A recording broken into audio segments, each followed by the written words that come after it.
Support comes from Missouri Forest Products Association, committed to sustainable and sound conservation of the state's forests, which support more than 41,000 Missouri jobs, resulting in a $10 billion industry.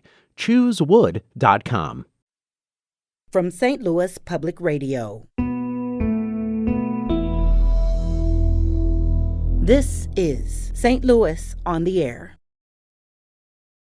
It was the story of the past and the now. It's something a lot of people in the present have no idea of, the rich history connected to different queer communities. And we're not focused only on the tourists. You're getting people who've lived here for decades. They're coming by to learn more about their city. Absolutely. We do several walking tours from the Ville, the downtown, Soulard, Benton Park, a straightforward Central West End history tour. Then I have Central West End Women's History Tour. And then Josiah leads the Central West End's Gay Liberation and the Gateway City Tour. And then we do the bus tours. Beyond the Grave is my dream tour that I've always wanted to give. It's how death has shaped the built environment in St. Louis. We don't want to say, well, this used to be here. No, it's not here anymore. Look what's here now. There's something good happening here. There's a challenge this community is overcoming. I'm Sarah Fensky. For the past 10 years, Amanda Clark has been the go-to tour guide for people looking for a real, honest, and interesting look at St. Louis. She started Renegade STL Tours in 2012, offering walking and bus tours of disasters, catastrophes, and other fascinating areas of local history. But 2 years ago, Amanda's efforts to tell the stories of St. Louis got a big boost. She's now leading tour efforts for the Missouri Historical Society as its community tours manager. Her See STL Tours program now offers 24 tours and has a staff of 12 guides. And she joins us today to tell us more about that work and also about some of these very cool tours on offer. Amanda Clark, welcome. Thank you for having me. And we're also joined today by Josiah Gundersen. He is a See STL tour guide. Josiah, welcome. Thank you. So, Amanda, you're a transplant to St. Louis. How did you go from being a St. Louis outsider 18 years ago to being the kind of expert tour guide? A lot of reading, a lot of listening to people and telling me their perspectives and their experiences here. But I mean, the straightforward answer is I was a volunteer tour guide, and I decided I had a feeling there could be a different way to do this. And I somehow accidentally created a tour company. It's not something I knew I would ever do. Yeah. And then it went from there. What were your frustrations with sort of the way that things were being done? Yeah, it seemed like the same stories over and over again. And not only the same stories, but the same stories within a certain geographical location. And we would have mentions of places, but we wouldn't go there. People didn't take you there on a tour and to better understand the city. So, and also no scripts. No scripts? Yeah, everything had scripts. Oh, and I was okay. Like, no, yeah. You're just reading kind of, here's what happened here. Yes. And I assume this was kind of that stereotypical tour we all take when we're visiting a city for a first time. Like, here is a very old building downtown, that kind of thing. Yes, here's the Arch, here's Forest Park, something about ice cream cones, and we're done. Yeah. I mean, it doesn't sound like a bad tour, but there's obviously much more to the city than that. Yes. Did you have anything in mind in particular when you first set out to, I'm going to do a tour myself? Like, here's this story that's not being told. I need to incorporate this. Absolutely. It was the story of the past and the now, right? So reckoning with the past and also again celebrating it and seeing the St. Louis that we are in now, and not just living in the past, not just pointing toward, or not just being obsessed with failures, but being excited for it as well. That's the other thing, is being very excited for St. Louis now. Yeah, to have that excitement. So did that get a big reaction when you first started doing these kind of tours? Instantly. And I did one for Arch Grants Foundation that was supposed to combine history with development and kind of selling St. Louis. And then it was over, and I was terrified when I gave it. It was the first bus tour I ever gave. And when I was done with it, one of the candidates came up to me and he said, "You are onto something." And I was like, oh, okay. And when you're hearing that from an arts grants person, like, these are entrepreneurs. They kind of have that feeling of excitement about something that's working. Yep. Yeah. So that's a big, whoa, I've got this. Josiah, you have, in some ways, your story has some parallels here. You're also a transplant. Did you take a tour of the city upon your arrival? I did not. I came here for college, went to Webster University for 4 years, then stayed in St. Louis. And after I graduated, I started just spending more time going around in the city. And originally it was just history became, for me, a side hobby, something I started exploring. I became curious about better learning the context of the place that I was living. There's a lot of things of the city that were very different from the place I grew up. And where are you from? Olympia, Washington is where I grew up. Yeah. So it just it became something I started to learn. I started to just opened up a book and started to read. So at the beginning, it was something I was kind of independently just going about because it really intrigued me. Even though I didn't really have a big background in history beforehand, I think living in St. Louis really sparked that because of the complex history that we share in the present. And then from there, I saw that the History Museum was giving tours, and I was like, that is such a cool thing to like go out in the city and talk about these. And I started going on them with Amanda, and that spiraled into me being able to do tours. And you say, I started going on them. You didn't just set out and do one of these tours. No. I tried to do as many as I could because, I mean, they're in so many different neighborhoods. It was also the time when we were still in early stages of pandemic, so I kind of had a lot of free time on my hands too because I was working less. So I was just like going on them for fun. At the beginning, I had no intention of being a part of it. Yeah. Amanda, I know you have a lot of tour guides that now work with you. At some point were you like, wow, there's this guy, Josiah, who keeps showing up for these tours? Absolutely. And we had one of the virtual tours, which was something we started doing early on in the pandemic, and no one showed up. We had sold like 15 tickets, and for some reason, just Josiah showed up. So it's me in my living room, Josiah and his, and we just had the best hour. I did the tour. We talked through all the things, but it was... I knew he understood the dialogue and the complexities and didn't want me to feed the history, but to also understand what it meant to him as an individual. And that's really what we're going for. So at that point, you were like, okay, I need to recruit this guy. Absolutely. It wasn't very hard. So is that hard? How many years ago did you move to St. Louis? Almost 7 now. Okay. Yeah, 6.5. So you 7. and I are almost in the same boat here. And I like to believe I have some expertise in this city. And yet there's so many things that I still don't know. Did you have some trepidation when you first started giving tours? Yeah. Like, wow, they could ask me anything. Yeah, no, definitely. I going through the process of knowing I was going to become one, really wanted to just swallow as much information as I could because I did have a little fear, I've never done this before. There's people who have lived their whole lives here. They know so many things. There definitely was I was a little nervous embarking on that kind of journey. Yeah. And Amanda, I think this brings up an important point is so many of these tours done in lesser cities, shall we say, they're just strictly focused on the tourist crowd. That is not what you're doing here. Correct. And we're not focused only on the tourists, but we're also focused on what I think of as the new tourist, which is the one that wants to understand the city that they're visiting and wants to know more than just that straight line that is peddled to the normal tourist, So that's where we're trying to hit is both people that live here already that want to know more and people that are intrigued by this place. And do you find you're getting people who've lived here for decades? They're coming by to learn more about their city. Absolutely. Every tour. And the words I hear are someone going, I've lived here my whole life. I had no idea. I hear that. That's the best, the sweetest words. Yeah. Josiah, you're nodding. You see that same breakdown where there are natives are coming on these tours. No, I love also getting to learn from them and hear their stories that deepen the history that I've just kind of learned through books and stuff. Getting to them sharing their experiences of the history on the tours is super fascinating. And like Amanda said, I love when I talk about something and someone says, wow, I've never thought about that in that context before. That just is really rewarding as a historian and as a guide for others. We're talking today to Josiah Gundersen. He's a See STL Tour guide. We're also joined by Amanda Clark, who's the community tours manager for the See STL Tours. That is now part of the Missouri Historical Society. And Amanda, that's a big change for you. Rather than kind of being out on your own, you're under this amazing organization. I am, and it's an organization I always dreamed of being part of in some way. I think I would have worked, the front desk of the retail shop if they had let me anything to work there. So to work there in my passion is I am so lucky, and I don't take it for granted any day. It's awesome. So going in under their umbrella, how did that allow you to amp up this idea that you had and you were already executing? This ended up leading to some really big growth. It did. And it just, gave me of course, it took a little bit of learning to work for such a big organization. So that took a little bit of adjustment.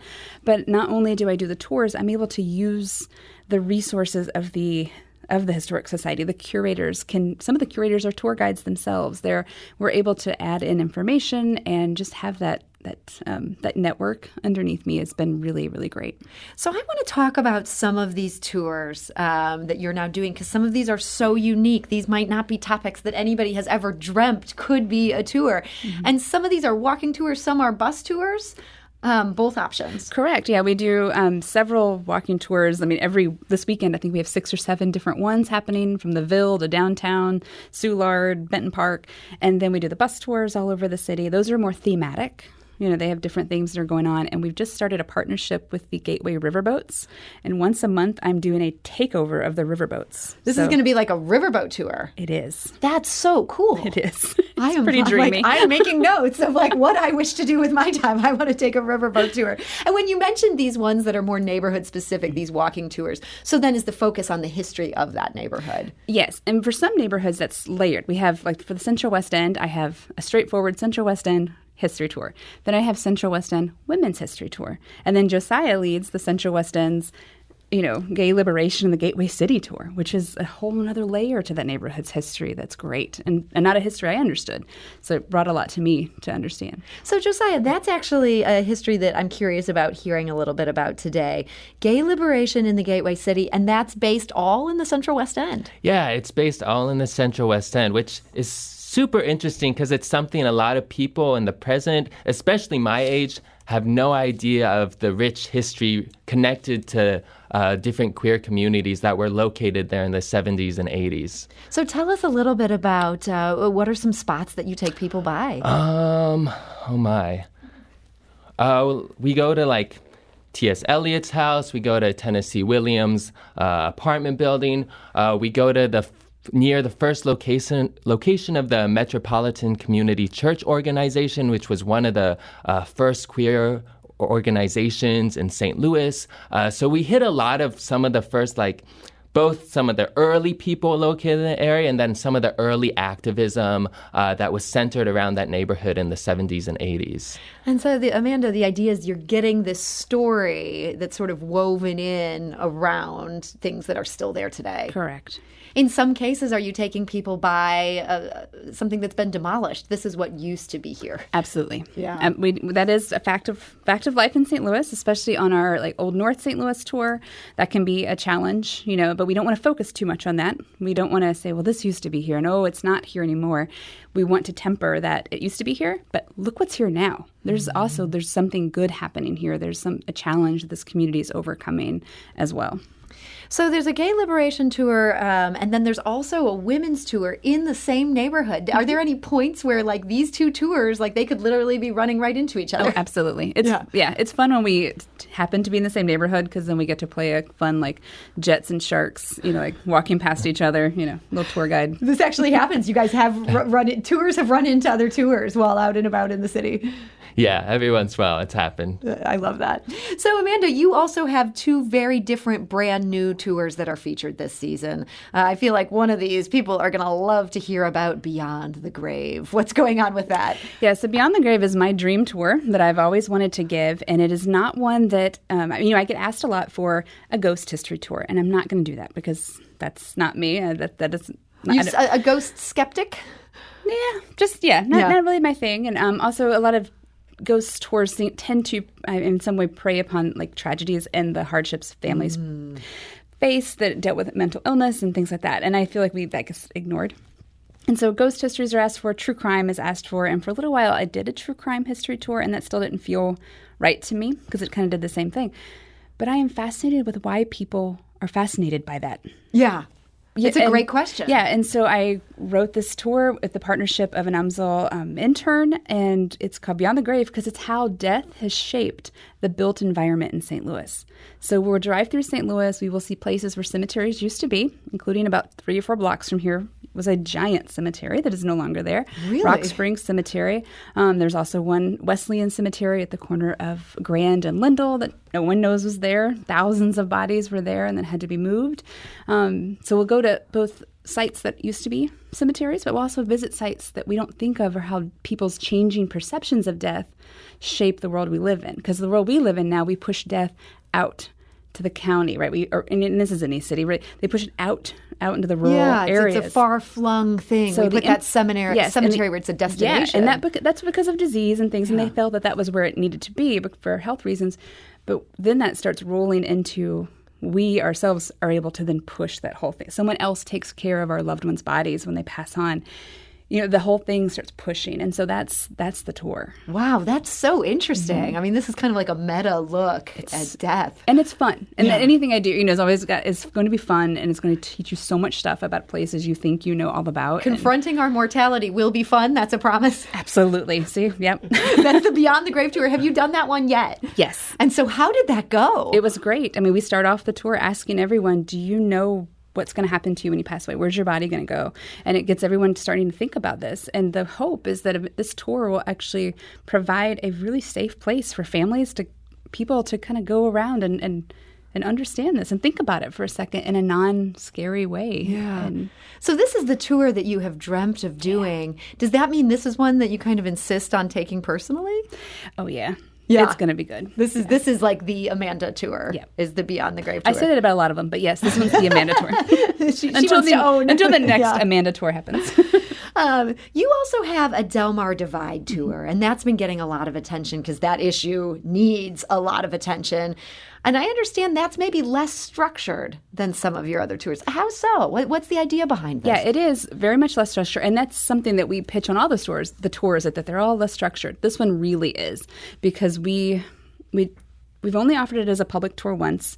And that didn't work out because we offer it to private groups, and it's every week I'm giving several of them. And it's groups that want to not just understand the story and understand the complexities a little better and see places that they don't understand how they connect. But also we've had several groups that want me to help their group understand their own role in white flight, their own role in this issue. And that has been incredible for me to get to sit back and watch the conversations that happen on the bus, and also to provide space for reflection and to provide space for them to say, well, so what? What are you going to do with this now? Yeah. And it's a hard tour. That sounds like those could be some really difficult conversations. Mm-hmm. Have you seen things get heated? Not heated. I've seen some somber moments. Yeah. We do a lot of school groups that go on it, and students that go to schools, maybe private schools that used to be located in the city, in neighborhoods that used to be, very high-end neighborhoods, that are very confused. That why, I had one girl say, "Why was our school located here?" And it's like, and you kind of think, well, things have changed. And that's that moment of education. Absolutely. You mentioned it didn't work as a public tour. It didn't. And why not? I don't know. It's been, over the years, the tours that I think are going to work have always shown me they will not. And even though that's really popular as a private tour, no one really picked it up as a public tour. Maybe that's a good thing, because then it does get kind of voyeuristic if we're just inviting the public to buy tickets and go. And I was kind of sitting with that in my heart. And I, several years ago, offered a baseball history walking tour. And I thought, this is it. Yeah, this will be the ultimate St. Louis tour. Nope. Not a single person bought a ticket. Really? Yeah. I still hold out for that one. That one's You need still to try on my that one horizon. again. I think so. I think so. But yeah. So. Maybe the baseball fans just already know every single thing there is to know about St. Louis baseball history. It's possible. Yeah. But these are some fascinating tours. And Josiah, I imagine you've gotten to see the city in a different way by watching other people learn about their city. Oh, yeah. What's that been like? I think, like I mentioned before, getting to hear a lot of people's stories of all the different places I give tours, it's really, it gives each place I go, every time I give another tour, like a lot of times I get, like just last week, I bought my engagement ring at the arcade building. It gives a richness to my more book knowledge that I have, that I then get to continue to get feedback and share with other people, which is really enriching. Well, it's been great to hear about these tours. I have to imagine a ton of people are going to want to take these. Josiah Gundersen, thank you for joining us today. Thank you so much. And Josiah is a tour guide with See STL Tours. Amanda Clark, thank you for joining us. Thanks for having me. And Amanda is the Community Tours Manager at the Missouri Historical Society. For more information on tour options and dates, you can visit mohistory.org.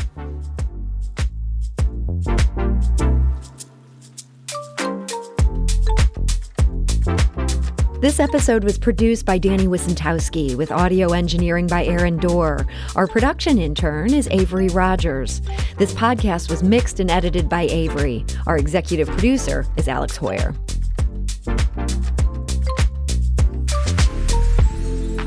St. Louis on the Air is a production of St. Louis Public Radio. Understanding starts here.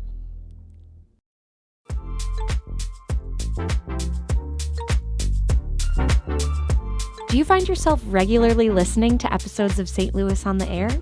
Suggest us to a friend you think might enjoy our conversations. And leave us a review and rating on Apple Podcasts on the App Store. It's the simplest way to help people discover our show. Thanks. St. Louis Public Radio is a member-supported service of the University of Missouri, St. Louis. Support comes from Missouri Forest Products Association, committed to sustainable and sound conservation of the state's forests, which support more than 41,000 Missouri jobs, resulting in a $10 billion industry. ChooseWood.com.